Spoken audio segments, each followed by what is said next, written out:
Good afternoon, preppers. I hope you're enjoying your weekend. Actually, I hope you're enjoying your holiday break, if you have a break that is. And time is short, and today we're going to be talking about the power grid and why time is so short with the power grid and the problems that are coming.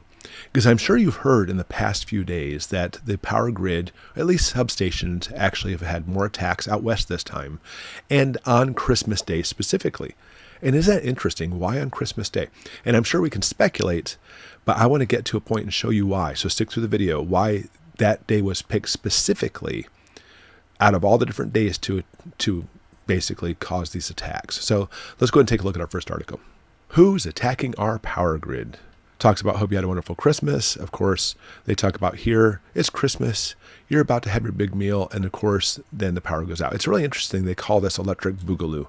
You know, when I talk about mainstream media, there's certain things they really try to push.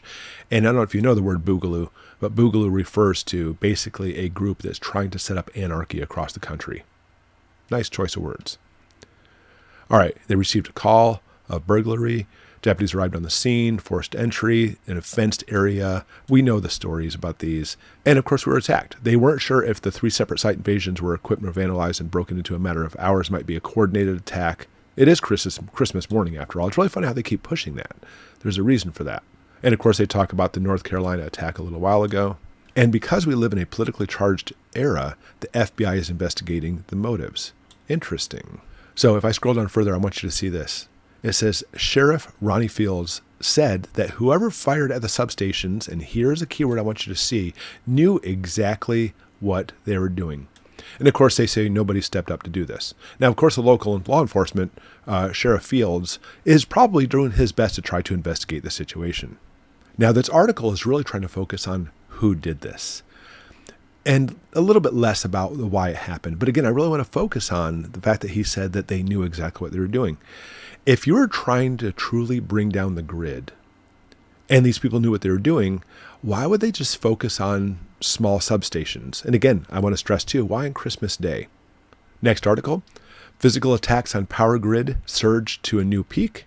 The power grid is suffering a decade-high surge in attacks as extremists, vandals, and cybercriminals increasingly take aim at the infrastructure. Again, they talk about this on Christmas Day. It is unknown if any of their motives or if this is a coordinated attack. It has to be coordinated. Give me a break. Is there something more sinister going on? You know, they really try to push this, that it's simply just up in the air. But let's jump to the next little paragraph here.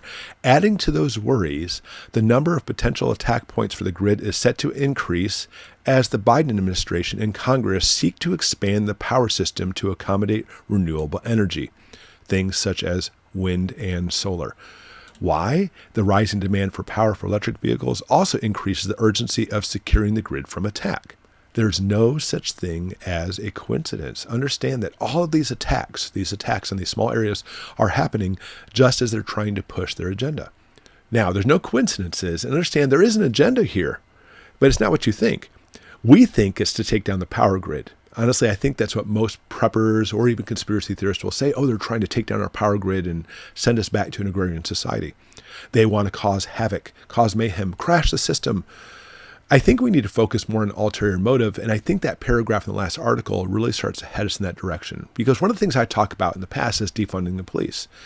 Defunding the police is less about police brutality, and it's more about creating a crime spree, increasing general population, demanding, saying, we need protection. Help us, government, help us with protection, and therefore we're heading down the path, heading for a local police or a federal police force. I believe it's coming. Because you have to understand that the federal government really wants one thing, and that's to seize more power. And they know that when the federal government actually makes laws, they cannot force the states to enforce those laws unless the local police was taken out of the way, and now we actually have a federal police force. But they are very slow and very patient because they're trying to do this to the point where they want to stay under the radar as much as possible and have it so the people think it's their idea. We need a federal police force to help protect us through all these situations. And once the federal police force is in place, then they can actually enforce all the laws they want to. And there we are with a totalitarian situation government again. Okay, so manufacture the problems, defund the police, let crime skyrocket, federal control. That's exactly what we're seeing here now. Now, the attacks on the power grids, I'm going to ask you, why was it on Christmas? They just hate the holiday? Of course not. Because you can't think of a better day where everybody, practically speaking, even if you don't celebrate Christmas, you can't go out, everything's closed. Everybody is home, relaxing, a little fire in the fireplace, spending time with family. You have the best sense of security, and boom, it's cut off, and your power is now gone. This is their best attempt at trying to disrupt your feeling as an American citizen to have that sense of security. Let's take away that sense away. The answer is simple. Crash the power grid, cause more and more problems. Again, it's very slow and patient because we're not going to see it happen overnight. And then people start screaming, we need to federalize the power grid, seize federal control. Next article, why America's electrical grid is vulnerable to attack. And honestly, in this article, it's less about that, more than this. There's more than 55,000 substations in the U.S., and they are vulnerable. Of course they are.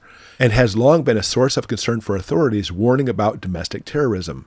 Many of the nation's 55,000 substations are blocked only by chain link fences, and the equipment is easily accessible once within the fencing. Here it is, look at this. The hodgepodge of companies and electric providers that make up the system, there's more than 3,000 of these, mean that there is no single agency responsible for managing the resiliency of the power grid. See where we're going here? Because right now we actually have the power into the free market society. The power grids are part of free market. Granted, some are actually connected with states and stuff to make power for that state, etc. But they are completely separate, over 3,000 of them. And darn it, we need central control over these. So continuing on, who might be attacking the power stations? Again, they put all kinds of things on here from white nationalists and neo-Nazis, etc. I want you to wave through all that. Let's go here. What can be done? Solutions to safeguard the grid may not be easy or affordable to implement. The conversation that's going to have to happen is what's acceptable in balancing out security versus cost and what the relative benefits of making those investments really are. Some observers have concerns that the country is becoming more vulnerable to attacks, you ready for this, as America is trying to wean itself from fossil fuels and increase its use of solar and wind power, sources that make the use of the electric grid. There it is again. The rising demand for power for electric vehicles also increases the urgency of securing the grid from attack. And that's what we're talking about right there. Biden is taking full advantage of this. Not just Biden, but all the people pulling the strings. And guess what? He has lots and lots of blank checks to write.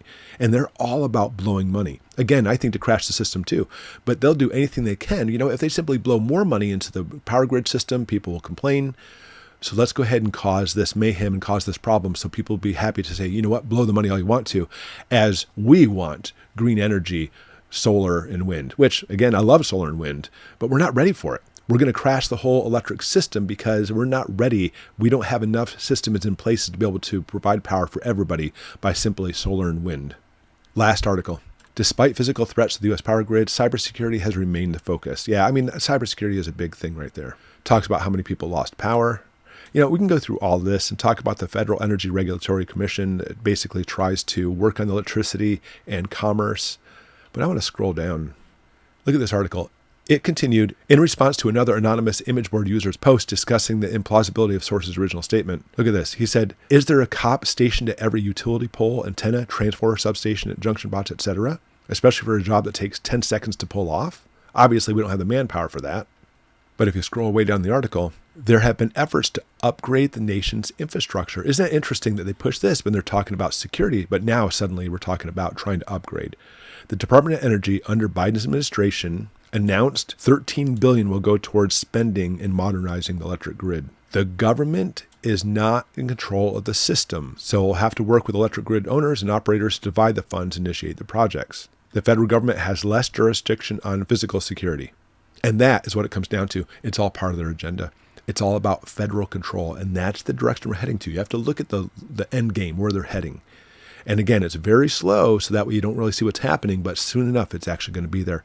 It's not just about security, but to drastically have federal control to overhaul the grid and accommodate all this green energy that they're pushing. Tell me, how can you charge all those electric cars? Right now, you can't. Elon Musk, which you would think that the owner of a company called Tesla that is all about electric cars would probably lie to you and say, oh, we can handle it. No, even him saying, we can't handle it. The electric grid right now cannot handle this system. Yet it's still being pushed on people who don't necessarily want it. I'm all about being green. I'm all about taking care of our planet, but we're really going to have to do this slowly so we won't actually crash the whole system. So attacks in our power grids, it's not so much about being attacked and worry about the grid going down, even though for Goshen prepping, that's what we worry about. It's actually there to push their legislation to make it happen. So eventually the entire power grid is under federal control. So when it comes to Goshen prepping, yeah, we need to prepare for power outages, but we also have to prepare for basically government control of situations that basically continues to happen in all facets and areas of the government. These are things we need to worry about.